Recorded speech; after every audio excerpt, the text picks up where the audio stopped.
Lili pernah mendengar bahwa banyak orang akan menangis setelah kegembiraan anak sulung mereka. Tapi dia belum pernah melihatnya dengan matanya sendiri.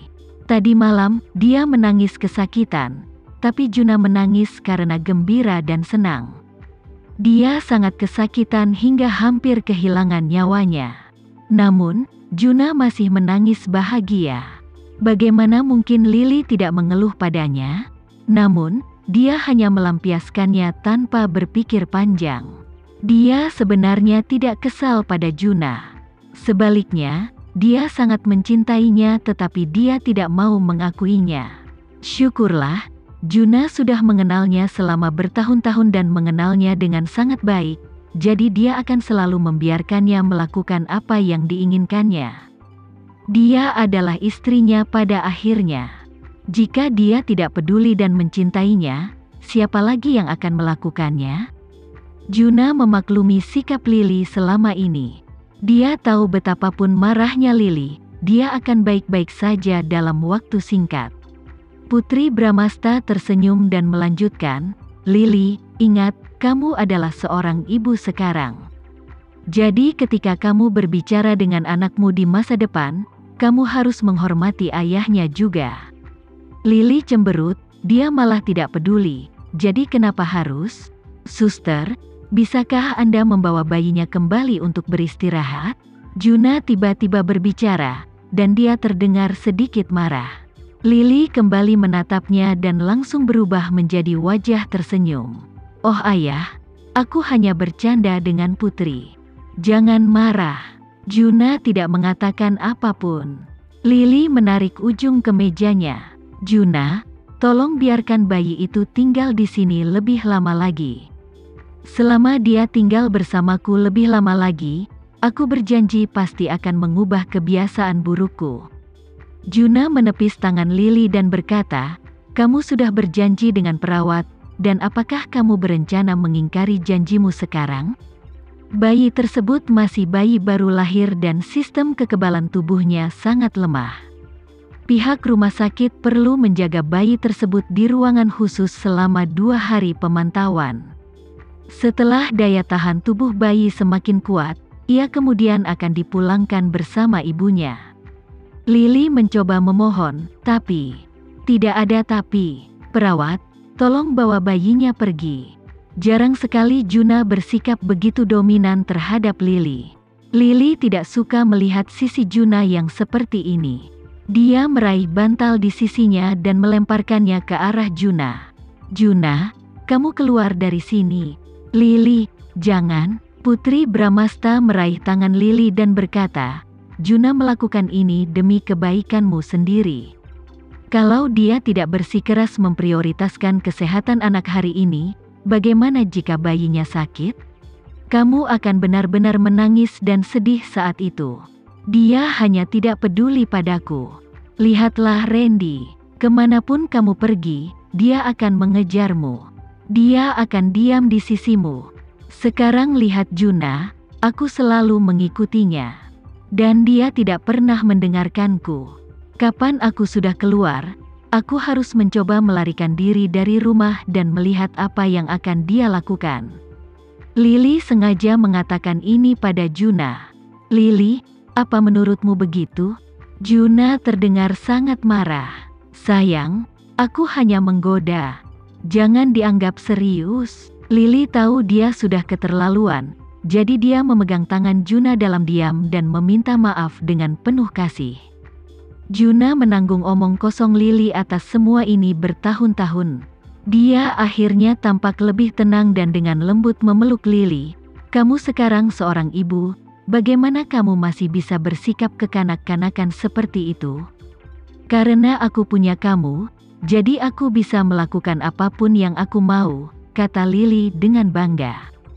"Karena aku memilikimu, aku bisa melakukan apapun yang aku mau." Keluar dari rumah sakit, kata-kata yang baru saja diucapkan Lili kepada Juna masih terngiang di telinga Putri Bramasta. "Karena di duniaku, ada kamu, kamu akan menyerah padaku dan memanjakanku, oleh karena itu, aku bisa menjadi diriku yang sebenarnya di dekatmu."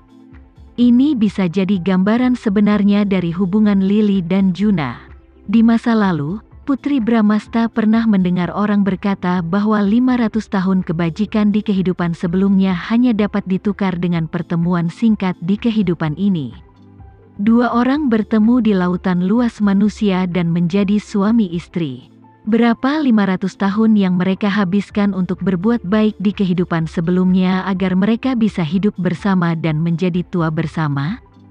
Putri Bramasta menduga dia pasti telah menyelamatkan dunia di kehidupan sebelumnya, agar mendapat kesempatan bertemu Randy dan menjadi istrinya di kehidupan ini. Itu karena Juna bisa mentolerir semua kekurangan dan sifat bandel Lily. Oleh karena itu dia bisa dibilang bisa berubah-ubah karena dia. Lalu dia melihat dirinya lagi. Randy pun memanjakannya tanpa batas dan memberikan segalanya. Bahkan ketika dia secara sewenang-wenang mengajukan cerai, dia membiarkannya melakukan apa yang dia mau. Setiap kali dia memikirkan perceraian, Putri Bramasta menyesalinya. Kerugian pada Randy sudah terjadi. Di masa depan, dia harus bekerja keras untuk menebusnya. Dia tidak akan membiarkan dia terluka lagi. Saat dia memikirkan tentang Randy, Putri Bramasta mendongak dan melihatnya berdiri di salju, menatapnya dengan penuh kasih. Matanya begitu terfokus padanya dan penuh kelembutan, seolah dia hanya bisa melihatnya. Sejak Lily melahirkan anaknya, Putri Bramasta pasti akan menjenguknya di rumah sakit. Randy mengantarnya ke sini tanpa bertanya. Namun, dia tidak pergi ke rumah sakit bersamanya. Sebaliknya, dia menunggunya di kafe sebelah rumah sakit bersama putri kecil. Setelah menjenguk Lily, Putri Bramasta mengirimkan pesan pada Randy. Jadi begitu dia berjalan ke gerbang rumah sakit, Randy sudah berdiri di luar menunggunya. "Di mana putri kecil?" Putri Bramasta bertanya. Randy berdiri sendirian di salju dan dia tidak melihat putri kecil. Selain itu, dia tidak berani menatap mata penuh kasih sayang, jadi dia segera mengganti topik. "Dia tertidur." Randy menunjuk mobil di belakangnya. Putri kecil sedang tidur nyenyak di kursi belakang mobil. Setelah orang tuanya berdamai satu sama lain, suasana hati putri kecil sedang baik. Dia bisa makan, melompat, dan tidur dengan gembira. Sekali lagi, dia mulai mengomel tentang tumbuh cepat agar dia bisa menemukan kakaknya David. Putri kecil muda terobsesi dengan kakaknya David. Itu benar-benar bukan sesuatu yang akan dilakukan oleh anak seperti dia. "Apa kamu sudah selesai berkunjung?" Randy bertanya lagi. Ketika dia melihat Putri Bramasta keluar dari rumah sakit dari jauh, Randy menurunkan putri kecil, turun dari mobil untuk membukakan pintu agar Putri Bramasta masuk ke dalam mobil. Putri Bramasta berdiri diam dan menatapnya dengan tenang. "Apa yang salah?" Randy tampak khawatir. Randy sangat khawatir karena tingkah lakunya yang sedikit tidak biasa. Memikirkan hal ini, Putri Bramasta tiba-tiba merasa kasihan. Semua orang tahu dengan jelas seberapa baik Randy memperlakukannya, termasuk musuh mereka, Calvin Addison.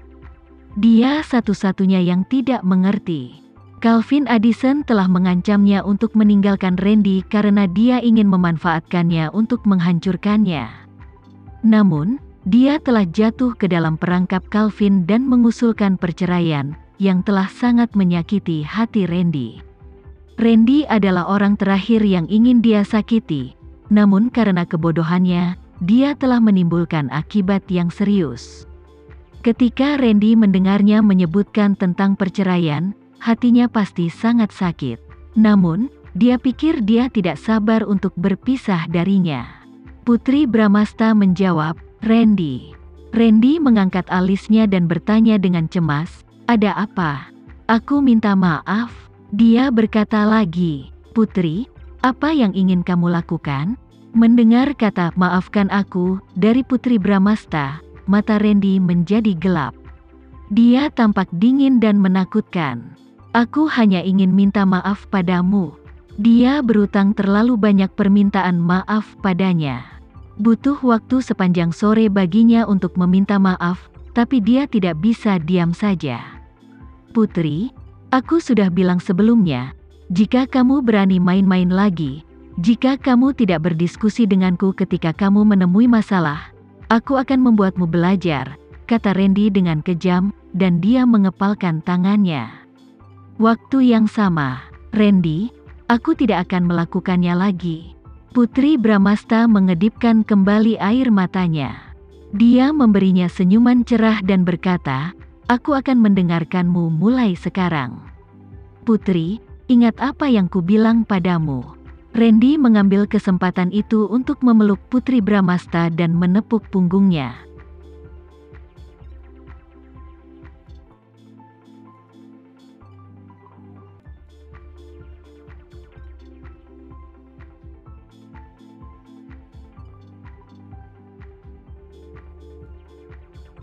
Sekian dulu ya video kali ini, kita lanjutkan lagi videonya di lain waktu.